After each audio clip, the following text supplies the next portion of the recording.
Bismillahirrahmanirrahim. Alhamdulillahi rabbil alamin. Wal aqibatu lil muttaqin. As-salatu wassalamu ala sayyidina Muhammadin wa ala alihi wa ashabihi ajma'in. Amma ba'd. Assalomu alaykum va rahmatullohi va barakatuh. Hammamiz har kuni eshitamiz shunga o'xshagan gaplarni. Har kuni. Eshitdinglarmi? Falonchi mana bo'pti. Ha, shuna bo'ptimi? Eshitamizda falonchi aytdi. Bormi shu narsa? Bor. Agar bu narsa bo'lmasa, majlislarimiz soqov bo'lib qoladi. Agar bu narsa bo'lmasa, majlislarimizda nimani gaplashamiz? Bilib bilmasdan, tekshirib-tekshirmasdan, odamlardan eshitgan gaplarni ko'tarib yurishlik kishini yolg'onchi ekanligiga yetarli dalil bo'ladi. Bugungi suhbatimizning mavzusi hammalarga ma'lum bo'lgandek, odamlarda ayblarini, avratlarini qidirib fosh qilishlik. Bu shu darajada ko'p bo'lib ketganki, hayotimizda bu narsani badbo'y, sassiq narsa ekanligi siz bilan bizni burunlarimiz farqiga bormay qolgan. Payg'ambarimiz sollallohu alayhi vasallam ana shu g'iybatni hidi kelganida badbo'y hidi. Falon joyda munofiqlar yoki yahudiylar bizni g'iybat qilishyapti deb hidini sassiqligini sahobalariga aytgan. Endi bizni zamonimizga kelib turib, toza havo olmay qo'yganligimizdan, majlislarimizdan uni badbo'yligi ham esimizdan chiqib ketgan. Xo'p, musulmon kishi o'zining mo'min birodarini aybini eshitib, uni fosh qilishi, or nomusiga tegishli bo'lgan so'zlarni tarqatishi, shar'iy zaruratsiz ismlarni aytib, odamlarni ostida ko'tarib yurishlik qanday ish? Musulmon orqasidan josuslik qilib yurishligi shar'an harom bo'lgan ish. Poylab yurishlik. Alloh taolo shunday deydi. Ya ayyuhallazina amanu ijtanibu kaseeran minadh-dhann inna ba'dadh-dhanni ism. Ey mu'minlar, ko'p gumonlardan chetlaninglar. Chunki ayrim gumonlar gunohdir. Wala tajassasu wala yaghtab ba'dukum ba'dha. Josuslik qilib yurmanglar. Va ayrimlaringiz ayrimlarni g'iybat qilmasin. Sizlardan biron kishi o'zining o'lgan birodarini go'shtini yeyishni yaxshi ko'rurmi? Ana, yomon ko'rdingizmi? Ya'ni g'iybat qilishlikning gunohi o'lgan birodarini go'shtini yeyishdan ko'ra og'irroq bo'lgan gunoh. Allohdan qo'rqingiz, albatta Alloh tavbalarini qabul qilguvchi bo'lgan mehribondir. Ey iymon keltirganlar, gumonlardan tiyilinglar, chunki gumonlarning ba'zilari gunoh. Mana quyida nima sababdan odamlar bir-birlarini aybini qidiradi? Nima sababdan bir-birlarini kamchiliklarini tashib yuradi? Mana shu haqida suhbat qilgan bo'lamiz inshaalloh.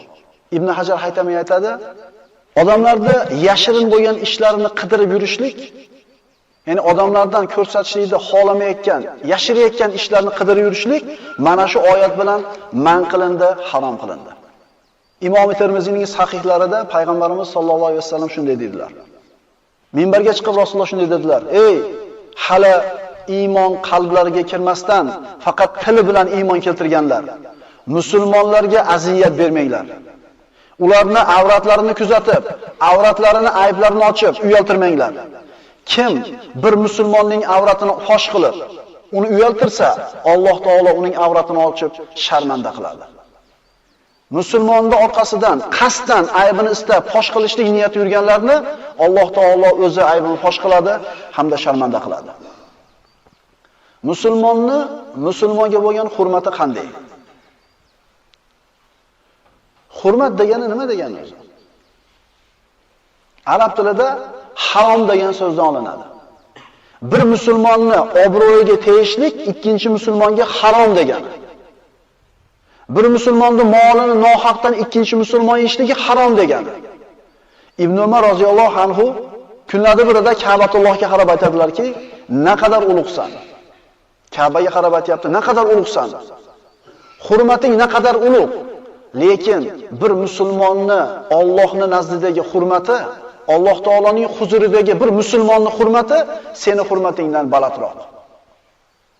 Xulosa, bir musulmonda aybini fosh qilib, uni sharmanda qilib, aybini fosh qilib qidirib yurgan odamning qilgan gunohi Ka'bani buzgandan ko'ra og'irroq bo'ladi.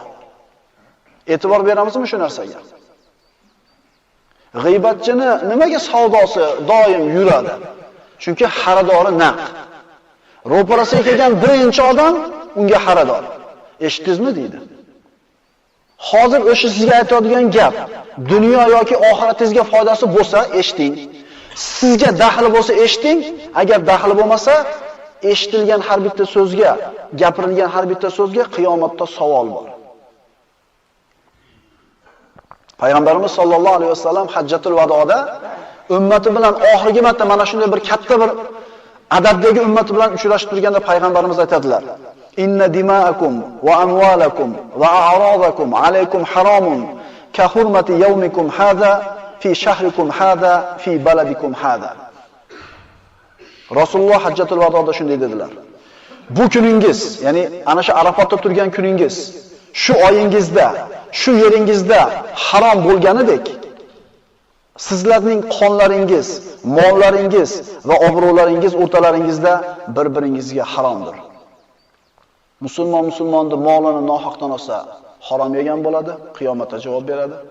Musulmonning qonini to'kkan bo'lsa nohaqdan, qiyomatda javob beradi. Musulmonning nomusiga tegadigan ish qilgan bo'lsa, sharafiga putur yetkazadigan ish qilgan bo'lsa, qiyomatda javob beradi. Odamlar tashib yurgan gap bir odam haqida bo'ladi, nariga odamga ozor yetdi. Agar shu ayb biz aytayotgan ayb u odamda bo'lsa, bir masala. Endi biz aytayotgan ayb u odamda yo'q bo'ladigan bo'lsa, biz unga tuhmat qildik, zulm qildik. Zulm ko'rgan odam qo'lini ko'tarib, Parvardigor, menga tuhmat qilayotgan, menga bo'xton qilayotganlarni o'zingga qo'ydim desa, unga tuhmat qilgan, bo'xton qilgan odamlarning holi xarob bo'ladi. Xo'p, biz aytgan ayb bo'lsa-chi? Agar o'sha ayb bo'lsa ham biz gapirayotgan ayb. U odamlarni surishtirishlikka, u odamlarni kuzatishlikka biz qozi emasmiz, taftishchi emasmiz. Ikkinchi birodarlar, Alloh taolo siz bilan bizdan, sen bandam nimaga falon gapni gapirmading deb so'ramaydi. Qaytaraman. Falon gapni nimaga gapirmagansan demaydi. Aksincha, nimaga falon gapni gapirgansan deydi. Biz gapirmagan gapimizga emas, gapirgan gapimizga javobgar bo'lamiz. Yana bu savol qayerda beriladi deng? Qayerda beriladi? Hech qanday insonga yordam beradigan narsa yo'q. Onadan tug'ilgandek, yalang'och, xatna qilinmagan holda turgan joyda, butun haloyiq oldida Robbil alaminning huzurida beriladi. Alloh Karim birodarlar. O'zini haqlarini o'zi xohlagan bandalar uchun kechib yuboradi. Namoz o'qimagan bo'lsa, zino qilgan bo'lsa, o'g'illik qilgan bo'lsa, Allohning haqqi edi bu gunohni qilmasligimiz. Alloh Karim xolasa kechiradi, lekin bandalar haqqi kechmaydi. Alloh taolo o'zini haqqini kechishi mumkin, lekin bandalarning haqqini biridan ikkinchisiga albatta olib beradigan kunda so'raladi. Mana endi bir odam ikkinchi odamning aybini qidirib yuribdi yoki aybini fosh qilyapti, kelib rosa gapiryapti o'sha odam haqida. Nima sabab? Birinchisi, adovati bor bo'lsa. Qabilasi boshqa, mazhabi boshqa, dunyo qarashi boshqa, fikrlashi boshqa va boshqa bir har xil bir xullas shaxsiy adovati bor odam ikkinchi odam haqida gap tashib yuradi. Ikkinchi odam aytadi, biz deydi isloh qilish niyatida gapiryapmiz deydi. O'zi aslida g'iybat qilayotgan bo'ladi. Isloh qilishlik birodarlar, avvalam aytganmiz. Bir birodaringiz aybini ko'rsangiz, isloh qilish niyatingiz bo'lsa, uyiga borasiz, eshikni taqillatasiz. Chiqqanda birodar, sizni ziyoratingizga keldim deb ini nasihat qilasiz. Endi u yo'q bo'lib turgan paytda u haqida gapirib turib, men uni isloh qilyapman desak, biz kazzob bo'lamiz. Masxaralashlik uchun qilinadi. Ya'ni u odamni sha'nini, shavkatini yerga urishligi uchun qilinadi. Biz gapirayotgan odam haqiqatan biz aytayotgan yomon sifatga ega. Xo'sh, shunday bo'lishligi, shu odamning aybini ko'tarib yurishlikka bizni undaydimi, majbur qiladimi? Biz yomon deyotgan odam haqiqatan yomon, qaytarib aytayapman. Endi shu odamni yomonligini gapirishlik shartmi? Yo yo'q qo'ysa bo'laveradi. Ulamolarning fikri ikki xil. Bir odam bor, maxfiy qiladi gunohini, ya'ni uyatib qiladi, bekitib qilib yuradi, biroy ko'rsatadi. Ikkinchi odam bor, oshkora qiladi.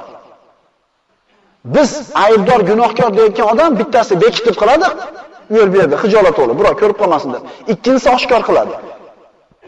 Maxfiy suratda yoki berkitib uyalib qilayotgan odamning aybi akalar, borib o'ziga aytilinadi. Tashqariga olib chiqib fosh qilinmaydi. Ikkinchisi, gunohni oshkor qilayotgan odam. Yana shu gunohiga odamlarni chaqirayotgan odam haqida oshkora gapirishlik kerak. Bir ukamiz kelib so'radi, "Domla, shu birov palonchi bilan tijorat sherik qilmoqchi ekan, kelib mendan so'rayapti, shu odam qanaqa deb. Bu odam yaxshi odam emas. Men shu odam haqida nariga so'rab kelganga aytsam, g'iybat qilib qo'ygan bo'lmaymanmi?" deyapti. Mana hozirgi aytilgan gapdan nimani xulosa oldik? Odamlarni bir musibatga, zararga kirib qolmasligi uchun xos odamlarga, ya'ni shu haqida bilmoqchi bo'lgan odamning o'ziga bu odamning holini aytib qo'yishlik g'iybat sirasiga kirmaydi. Ummatni, xalqni zarardan tiyishlik uchun shu odamning sifatini aytib qo'yishlik kerak bo'ladi. Hasan Basriy aytadi: "Atarghabuna an zikril fajir, uzkuru bima fihi hatta yazharuhun nas." Fojirlar haqida gapirgilar kelmaydimi deydi Hasan Basriy. Yo'q, gapiringlar, zikr qilinglar uni majlislarda, toki odamlar ehtiyot bo'lsin ulardan. Ibn Taymiya bu ikki kishi toifa haqida, ya'ni quyidagi ikki toifa haqida shunday deydi. Quyidagi ikki toifani g'iybat qilish mumkinligi haqida ulamolar ixtilof qilishmagan. Mana ikki xil odam bor, shularni g'iybat qilishlik mumkinligiga ulamolar hech qaysi qarshi bo'lmagan. Birinchisi, u shunday bir odamki, zulm bilan, fahsh bilan, sunnatga xilof ish qilishlik bilan, ma'siyat bilan mashhur bo'lgan kishi buni g'iybat qilsa bo'ladi. Odamlar ehtiyot bo'lishligi uchun. Ikkinchisi, bir odam keldida sizdan maslahat so'radi. Falonchi odam qanaqa deb. Shu odam bilan bir muomala qilmoqchiman. Shu kishi qanaqa deb so'raganida, shu odam zarar ko'rmasligi uchun narigi odam haqida shu so'rab kelgan odamga aytiladi. Shunga o'xshagan mish-mish, biroda aybi yoki tekshirilmagan gaplarda ko'tarib kelinganda musulmon nima qilish kerak? Mana quyida oyat hadislarda siz bilan bizga kerak bo'lmagan, ehtimol bizni qulog'imizga g'iybat bo'lib kiradigan gaplar aytilganda qanday muomala qilishimiz kerak bayon qilinadi.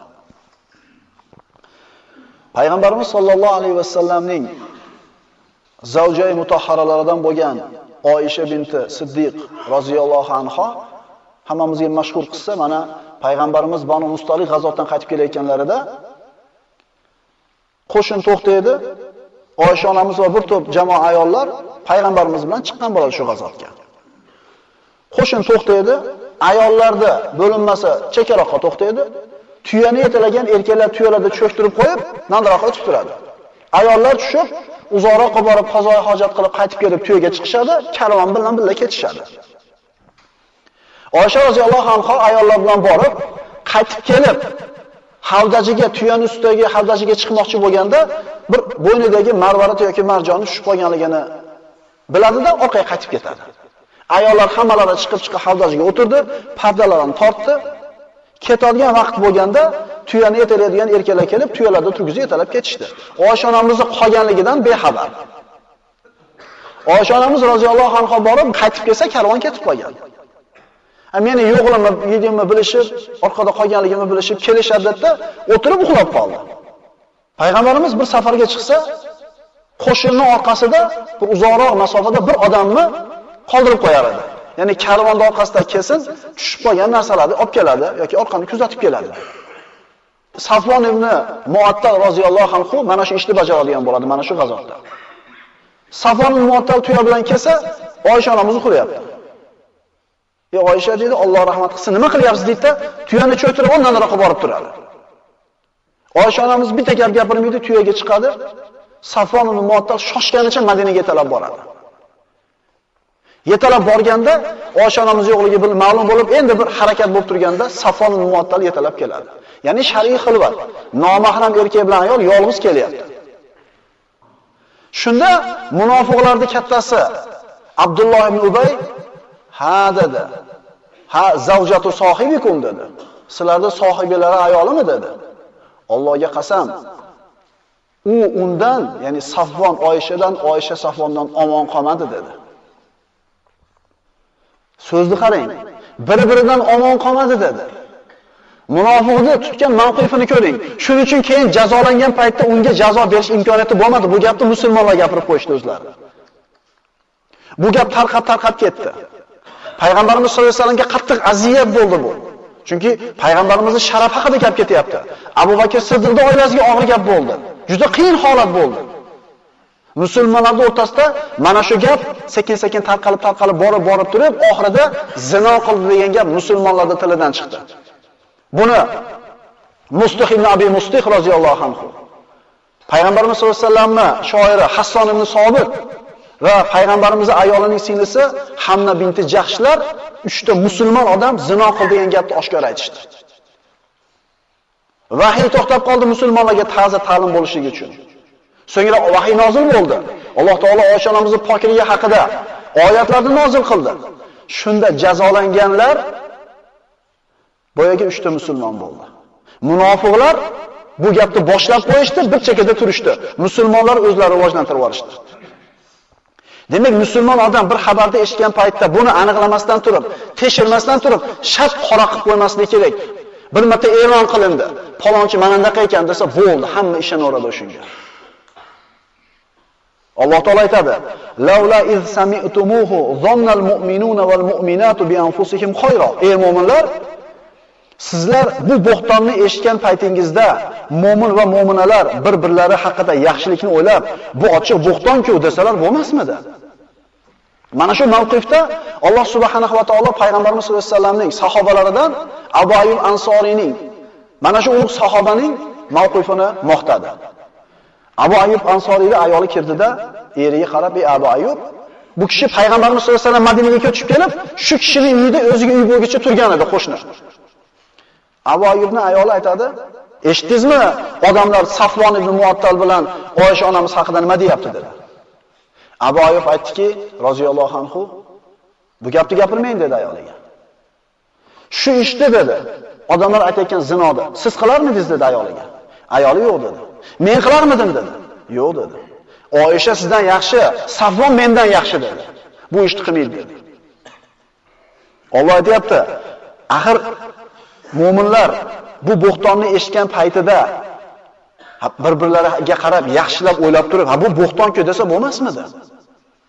Birodarlar, mish-mish gapni ko'tarib yurgan odam qanaqa gunohkor bo'lsa, tekshirmasdan eshitgan, buni haqiqatga qabul qilgan odam ham shunaqa gunohkor bo'laveradi. Tekshirmasdan bir ishni qilib qo'yishlikning oqibati nima? Alloh taolo aytadi: "Ya ayyuhallazina amanu in ja'akum fasiqun binaba'in fatabayyanu an tusibu qauman bijahalatin fatusbihu ala ma fa'altum nadimin." Ey mu'minlar, agar sizlarga bir fosiq kimsa biror xabarni keltirsa, sizlar uni haqiqatini bilmagan holingizda biror bir qavmga musibat yetkazib qo'yib, qilgan ishingizga afsus, nadomat chekib qolmasliklari uchun kelgan xabarni aniqlanglar. Alloh taoloning buyrug'i kelgan xabarni tekshirishligimiz. Eshitgan gapni endi tarqatib yurishlikka kelsak. Xo'p, to'g'ridir, noto'g'ridir eshitdik. Endi nima qilish kerak bu gapni? Alloh taolo aytadi: "Laula iz sami'tumuhu qultum ma yakunu lana an natakallama bihada." Uni eshitgan paytingizda bu mishmishni so'zlash biz uchun joiz emasdir desangizlar bo'lmasmidi? Biz gapirmaymiz bunaqa gapni desalar bo'lmasmidi? Payg'ambarimiz sollallohu alayhi vasallam aytadilar, Sahih Muslimda keltirilgan hadis, "Qala Nabiy sollallohu alayhi vasallam kafa bil mar'i kadiban an yuhaddisa bi kulli ma sami'a." Eshitgan har bitta narsasini gapirib yurishlik kishining yolg'oniga, ya'ni yolg'onchi ekanligiga kifoya dalil bo'ladi. Eshitgan har bitta gapini ko'tarib yurishlik bir insonning yolg'onchi ekanligiga kifoya dalil bo'ladi. Xo'p, eshitdik bir xabarni. Nima qilamiz? Indamay o'tiraveramizmi? Alloh taolo aytadi: "Va idza ja'ahum amrun minal amni aw al khawfi adha'u bihi wa law rudduhu ila ar-rasuli wa ila ulil amri minhum la'alimahu alladhina yastanbitunahu minhum wa law la fadlullahi alaykum wa rahmatuhu lattaba'tumush shaytona illa qalila." Mana shu oyat o'zi bizga kifoya qilar edi bugungi ma'ruzamiz uchun. Qachonki ularga tinchlik yoki xavf va xatar xabari kelsa, uni yoyib yuboradilar. Eshitadi-da, qanday eshitgan bo'lsa, shunday qo'shib turib yana ozgina tarqatadi. Alloh aytayapti, agar ular o'zlariga kelgan xabarni yoyib tarqatmasdan payg'ambarga va o'zlaridan bo'lgan boshliqlargagina yetkazganlarida edi, ya'ni mana shu xabarda to'g'ri noto'g'riligini bilmoqchi bo'lgan kishilar o'shalardan bilib olardi. Bir xabar keldi, to'g'rimi, noto'g'rimi, mumkinmi, mumkin emasmi? Payg'ambardan so'rash kerak deyapti. Endi payg'ambar yo'qmi zamonimizda? Dinini tushungan ustozlariga, dindorlarga borib turib so'raganida shu ishda haqiqatini bilib olishgan bo'lar edi. Agar sizlarga Alloh taoloning fazli marhamati bo'lmaganida edi, ayrim kishilardan tashqari hammangiz shaytonga ergashib ketgan bo'lar edingiz. Oyatdan shuni tushunamizki, demak, bu odamlarda ozginasilar eshitgan gapini olib borib tekshirib turib keyin ishonadi. Endi ko'proq qismi eshitib shunday ketaveradida shaytonga ergashib ketadi. O'zi hayotda paydo bo'layotgan odamlar o'rtasida bo'ladi-yu, muomalalardagi muammolarni surishtirsa 80-90% shu gap tashlikdan kelib chiqadi. Agar boshida shu nasihat qilib qo'ysa, "Bo'l, yig'ishtir bunaqa gapni, olib kelma biz oldimizga" deb turib, nasihat qilib og'zi yopib qo'yilsa-chi, 90% muammo bo'lmas ekan. Ayb kimda ekan? Tilimiz bilan qulog'imizda ekan. Ma'siyatga ergashgan, shunga o'xshagan gap tashlayotgan yoki bir xatoga kirgan inson bilan qanday muomala qilinadi? Esdan chiqmasin, hammamiz ham xato qilamiz. Hammamizda ham ayb bor. Payg'ambarimiz sollallohu alayhi vasallam oldiga Muoz roziyallohu anhu keldida, "Ya Rasululloh, men zino qilib qo'ydim" dedi. "Men zino qilib qo'ydim, meni poklab qo'ying" dedi. Payg'ambarimiz shunday yuzini burib oldi. Ya'ni eshitmagandek qilib, aybingni ochma degandek qilib teskari qarab oldi. O'zi gunohini e'tirof qilib kelsa, payg'ambarimiz tavba qil, uni aytma, oshkor qilma deyapti. Biz bunaqa bir go'zal axloqdan qancha uzoq bo'lib ketganmiz. U bizga kelib aytmaydi, "Men mana qanday gunoh qildim" deb. Biz eshitib turib nisbat qilib qo'yamiz gunohni. Ma'siyatga kirgan kishi bilan qilinadigan ishlar. Birinchisi yomon ko'ramiz. Shu ma'siyat qilgan odamni, shu qilgan ishini yomon ko'ramiz, o'zini emas. Chunki yomon qilgan xatosi 2 ta bo'lsa, fazilati 10 ta. Bitta qilgan xatosi, bizga nisbatan qilgan bitta kamchiligi avvalgi fazilatini yuvormaslik kerak. Qaytarib aytaman, biz birodarimizning qilgan xatosini yomon ko'ramiz, o'zini emas.